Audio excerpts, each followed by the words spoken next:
And that first year after my sister's death, I mean, she really was my sister and my child. I was her legal guardian. I raised her.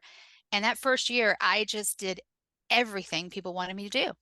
I just went Because you along didn't want to and lose anybody else. I didn't want to lose anybody else. I was so afraid and so desperate to hold on to those friendships. But when I finally got to a point where I just had to start grieving, I, I, I started losing those friends.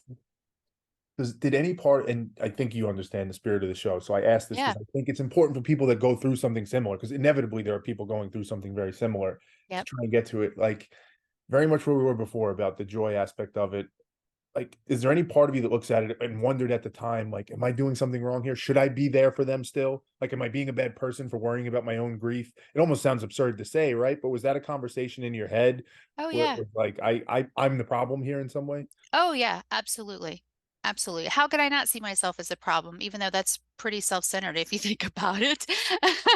I mean, one of the things I've finally learned as I got into my 40s, is I can't control how other people feel. I cannot control how other people act. It doesn't matter how good I am or nice I am or how subservient I am to their needs. I can't control it. Mm, And that's why the one friendship that I purposely ended, I picked up the phone and I called my friend. And at that point, we had been friends 19, almost 20 years. And I had a really hard conversation with her. If you listen to the conversation as an outsider, you would think we were in a romantic mm. relationship because I was telling her I still loved her and I still do. And she said, "Well, if you love me, then give me another chance." It was like this weird conversation. And I have no idea how she feels about me today, but I know at least that she knows why I ended the friendship. And it was a really difficult conversation, but I'm glad I did it. And I just wish all of my other friends had picked up the phone Mm. and told me, maybe just say, "Hey, you know what? It was great, but it's too hard now. It's too hard, and I can't be there for you during grief." There's a great book that I recommend to people. It's a series of essays called "The Friend Who Got Away." Mm, And one of the essays is about a woman who lost her best friend after her daughter died. mm. And her best friend just ghosted her before that term even existed, just disappeared.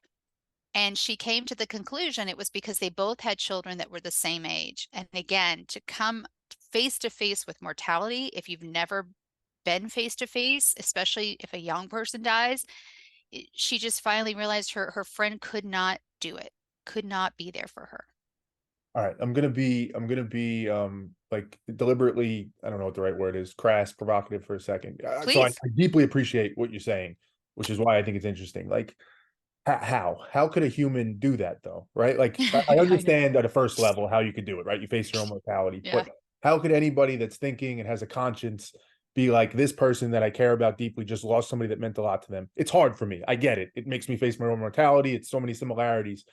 But to just ghost somebody, like, and maybe I'll ask this in a more positive way. If we're trying to give them the benefit of the doubt, like, how do they come to that decision and be okay with it? Like, how do they go on living knowing they did that? How do we make sense of that? That's a great question. I don't know, however, one of those friends who completely ghosted me came back 5 years later through through kind of the relationship, like how we met, through my partner at the time. And my partner and I were no longer together, but we were civil and everything. And he said, let me think of a name. He said, "Rob wants to reach out to you. He wants to apologize to you. May I give him your contact information?" And I thought about it for a good day because this was someone who was just, he was such an important part of my life. He was so good to my sister. When I was still in theater, he actually was the stage manager for one of my plays that I Mm. had written and produced. Through that play, he met his now wife, one of my actresses, and Wow. she became part of our little clan. And so I lost both of them. But he was one of the ones that really ghosted me. And I thought about it, and then I finally came back and I said, no, Mm. I have nothing to say to him. Nothing. Absolutely nothing. And I realized that the reason he came forward was because he finally became a parent. Mm. And I think he finally got it. Like that when you love your child so much and the thought of losing that child. And so I think that's why he came forward 5 years later.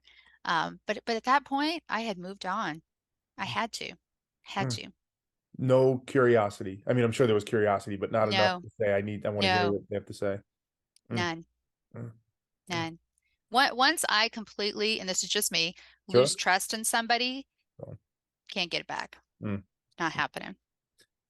Well, let's frame it. Let's play the other side of it. Let's frame it through where you started with Joy. Like, Hmm. if we're taking that very literally, let's take Rob in this, hypothetical slash real Right. scenario. What if Rob realized after, your daughter, your sister passed away, it's too hard for him. He's losing joy out of his life Yeah, being absolutely. around that. I'm sure he did. Is it reasonable for him based on that value and the importance of joy to say, I'm going to ghost that person? I mean, obviously it seems like no, definitely not, but like, let's just play that other side. Like, is there something to that to say my life is worse off now because I have to be a part of this and joy is being sapped from it? Like, is there anything to that? There is, but he didn't have the balls to say that to me. Say it. That's the piece of it. He didn't have the Own it. balls to have a conversation, Mm, which is why I'm referring to, we'll call her Marilyn. That's why that conversation with Marilyn was so difficult. But I was like, you know what? After this many years of friendship, I owe her this. mm. I owe her to have this conversation. And she was sucking joy out of my life. I'm glad you brought that Yeah. up that way. She was sucking the life out of me. It was an energy vampire.